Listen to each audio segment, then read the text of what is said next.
Welcome to this fireside chat to learn about Q2Work, which provides coordination and leadership to the National Q12 Education Partnership to bring quantum science education into the classroom and beyond.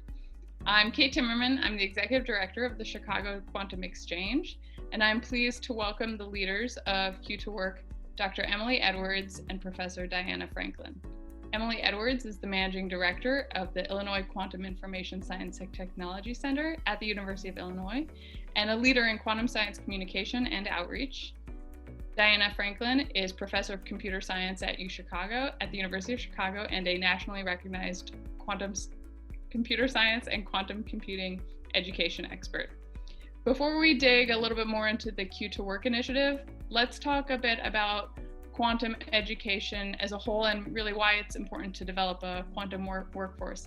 Emily, would you like to take a stab at answering this? Yes, Kate, thank you. And thank you to the organizers for inviting Diana and I to talk about Q2Work and the National Q12 Education Partnership.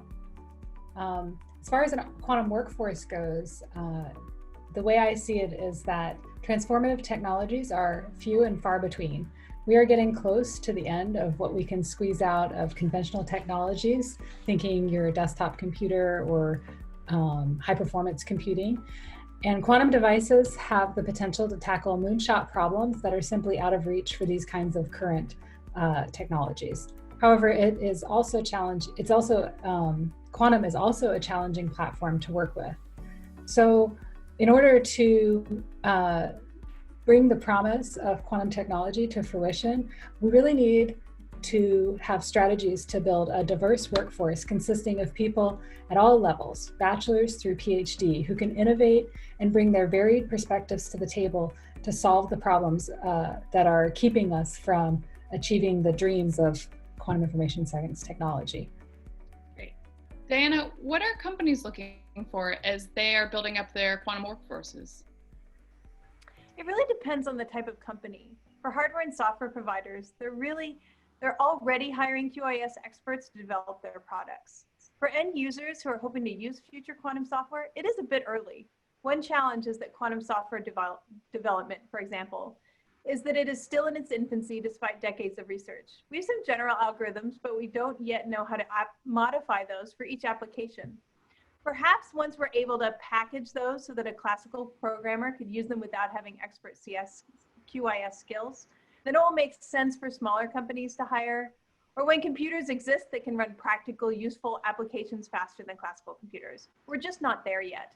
If a company has the resources to put into figuring out how to make the leap from theoretical algorithms to practical programs, then now is definitely the time to hire.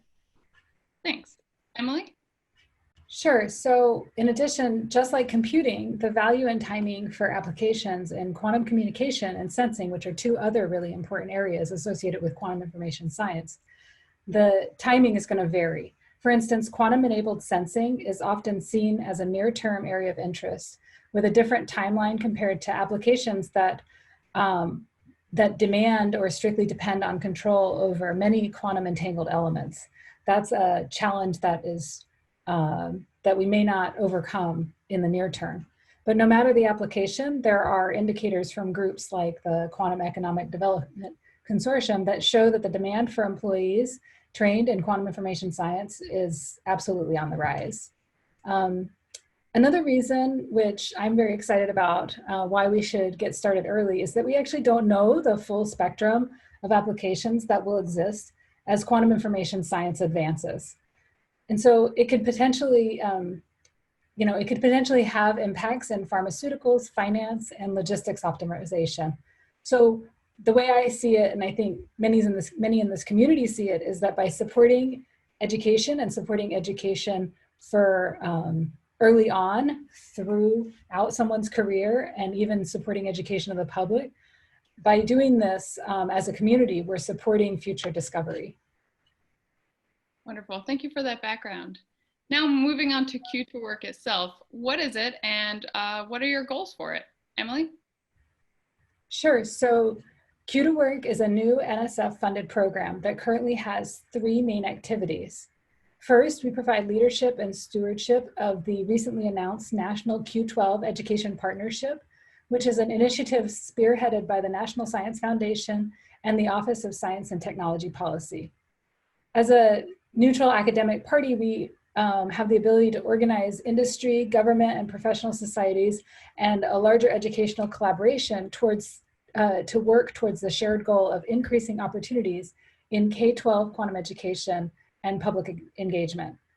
Second, our program is set up to amplify the broader QIS education ecosystem and the community's effort through the development of a website that will post educational resources, advertise opportunities, and highlight career pathways in this field. This will provide a much needed context of what's going on and help connect teachers and learners and mentors to the resources they need and support them as they move along in their goals.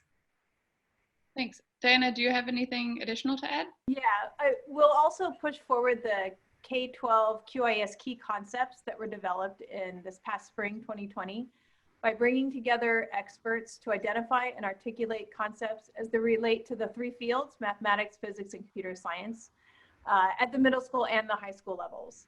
So the program as a whole will serve to strengthen connections across the community and help identify and fill in gaps in resources. Great. How do you envision that this program will change over time, for example, as QIS technologies advance? Emily? Sure. It's a very good question. You know, QIS research is rapidly changing. It's changed a lot over the last decade and the last 25 years.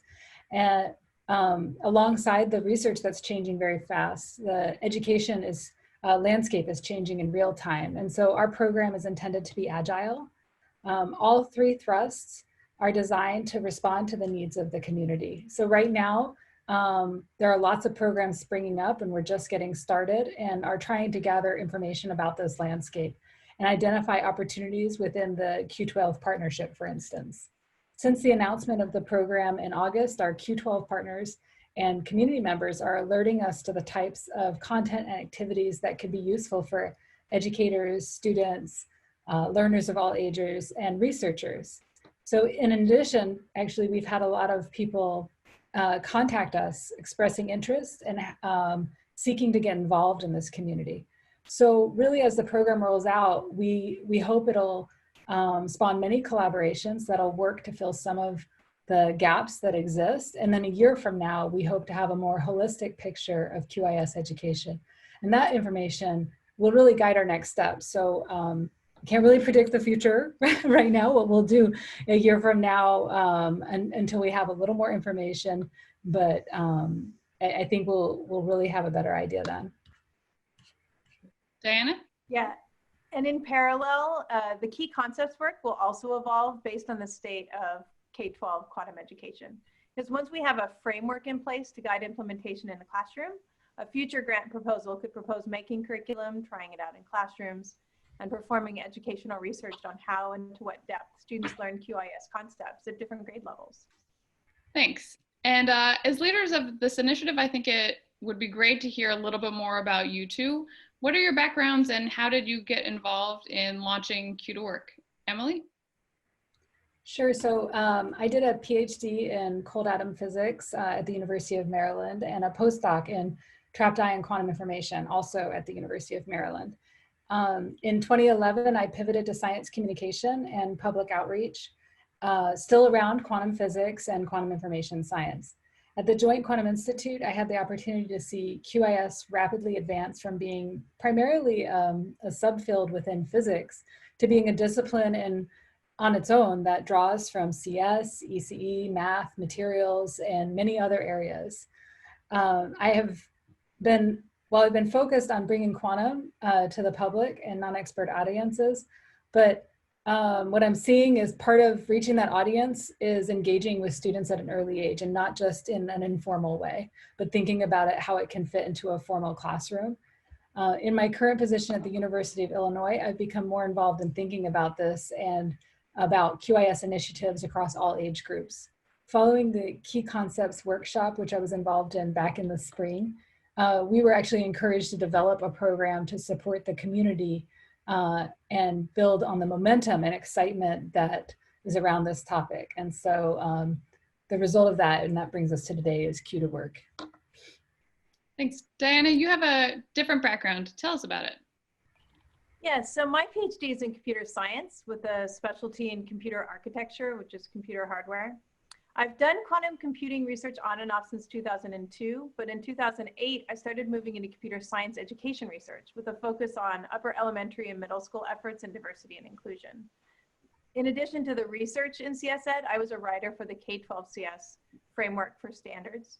So prior to the QIS effort, my two backgrounds in quantum computing and CS education research were entirely separate projects that seemed completely irrelevant to each other. However, I'm now leading the education and outreach effort of a major NSF grant that has led me down the road of quantum computing education research. Since then, I testified to Congress about workforce development in QIS and was invited to be a co-lead writer with Emily and others for the QIS K-12 key concepts. So it's really just been sort of a windy path that got me to this point. Great, thanks. So you mentioned that companies and other organizations are involved with Q2Work. How exactly do these companies and others, such as professional societies, work with you and with Q2Work? So it's a good question. We are still getting organized, but what we're seeing is different organizations, especially in the Q12 education partnership, have different strengths and resources they bring to the table. For example, there's educational materials development, hosting and organizing outreach events, providing mentoring opportunities that bring QIS professionals together with adjacent professionals looking to get into the field. Right now, organizations can amplify their efforts and increase participation in this field by working with each other. And what we're trying to do is provide context for the resources and put them on our website, and so that people can see how the whole ecosystem fits together and make decisions based on that information. In addition, one of our goals is to inspire students to join the quantum workforce. And we want to communicate the exciting, stable job prospects in this field. So one of our activities, we're asking organizations to help create profiles of employees working in this field, so we can share that with students, student mentors, and parents, so they can see that this is a viable career pathway. Diana? Yeah, in addition, some of the organizations are certainly well suited for helping to organize, host, recruit for, or even work directly with participants in the workshop activities. Great, thanks. So Diana, it sounds like in addition to holding workshops, you will develop a centralized workshop or website, as has been mentioned. So will that only include resources from the Q12 partner companies or others as well? Well, the Q12 partnership represents a group of large companies and professional societies who are committed to contributing to educational efforts, but the Q2Work website welcomes all who are contributing in this area to submit their resources for us to consider. Our goal is to have the website content reflect the entire QIS community. Thank you. As these companies and others build up their quantum workforce, what is the vision? For example, will companies be hiring people only with PhDs or bachelor's degrees, and in what fields? Well, there are so many different ways people can contribute to the QIS push. We need software and hardware engineers at many levels. Just as traditional engineering and science firms hire at all education levels, there will be opportunities at all levels. So yeah, following on that, quantum computers made from ions, for instance, involve things like vacuum engineering, lasers, optics, high-speed control electronics. And then quantum computers that are built from superconducting circuits involve cryogenics, microwave engineering, materials science, and more. In some cases, in many ways, as QIS advances, these skills can translate from one type of quantum hardware to another. In other cases, they don't translate as easily. And of course, there's also a need for programmers and, of course, theorists to push this field forward. So in terms of career pathways, we envision many entry points, starting at the bachelor's level, as well as programs for retraining existing scientists and engineers in QIS-specific skills. Thanks. How is this workforce similar or different than other disciplines, for example, other emerging technology disciplines? Well, when we compare it to other emerging hot fields in computer science anyway, such as data science and machine learning, there are similarities and differences. Machine learning grew out of artificial intelligence. And if you look at that field 20 years ago, it seemed to be progressing very slowly, and people were wondering if it would ever happen. And while the development of intelligent robots took longer than expected, machine learning grew out of that work and has transformed the world in ways we could never have predicted. So likewise, quantum computing is in its early stages with few applications, but we just don't know where it might go. Machine learning and data science might seem more compelling at the moment, whereas quantum computing really represents promise for the future. And it's only through investment that we're going to figure out and discover its many uses. In addition, how is Q2Work going to address really important issues like diversity, equity, inclusion in quantum information science, and why is this important? Diana? Well, if you look at computer science, which I always fall back on because that's my main area that I'm familiar with, we can see what happens when you don't focus on diversity, equity, and inclusion until it's too late. There was a push in the 70s to remove diversity from the field by industry once it became clear that CS would be a lucrative field. So the decisions made with respect to how CS was presented and what they look for in hiring are still being overcome today. QIS is especially troublesome because it is the combination of three fields with the least diversity: physics, mathematics, and computer science. We want to integrate principles of diversity and inclusion from the very beginning. This means concrete things like having programs that emphasize stable, exciting career opportunities, the positive impact on society, targeting students before they make their college major decisions, and making introductory experiences supportive and positive. These are techniques that have been shown to be supportive for various minority students. Thank you. Emily? Right, so in Q2Work, we'll work closely with members of the community on this important issue to ensure our programming is relevant and impactful. We are hopeful that the lessons can be learned from the previous failings that Diana just mentioned. Currently, there are also a number of initiatives that are really aimed at engaging students from all backgrounds early.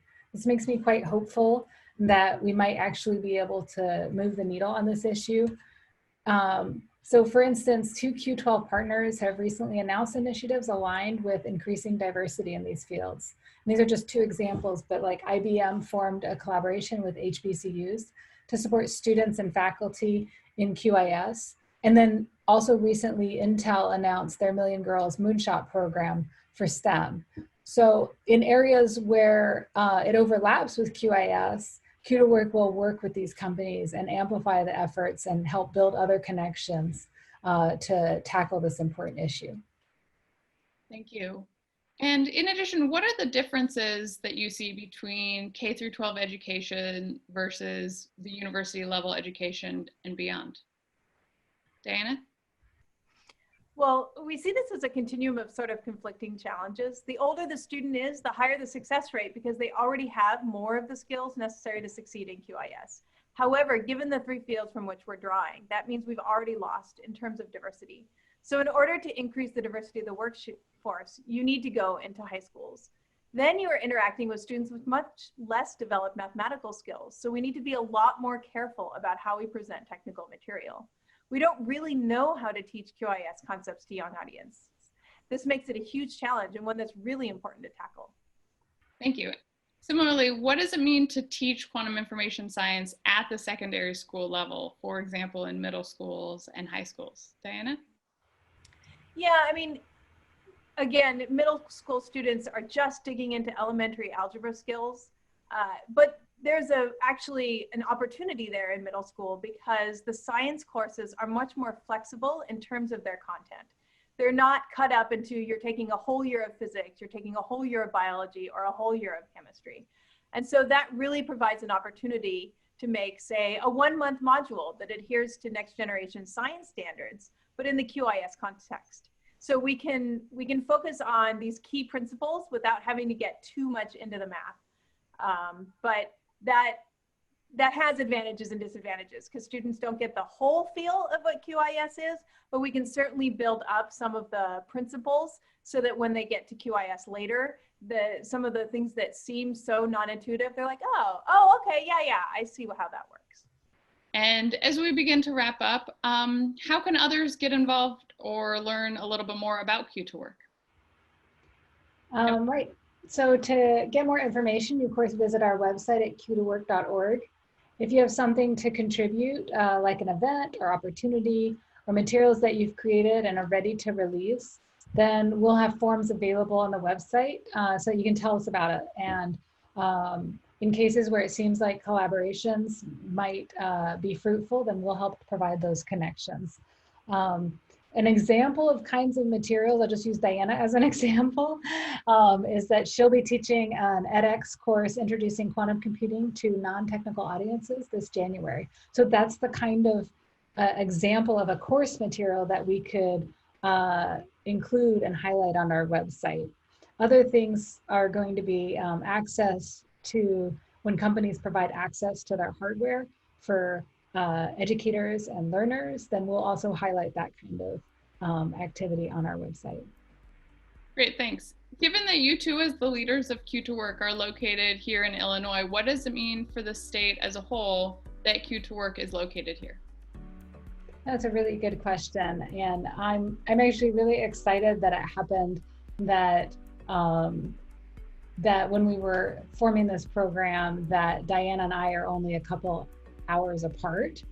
She's in Chicago and I'm down here in Urbana. It was a lucky coincidence, but in any case, I do think that Illinois is at the forefront of quantum research. And you can see this, I mean, in the latest DOE initiative, 2 of the 5 funded centers are in Illinois. And NSF funded one of its 3 flagship Quantum Leap centers here as well, Quantum Leap Challenge Institute.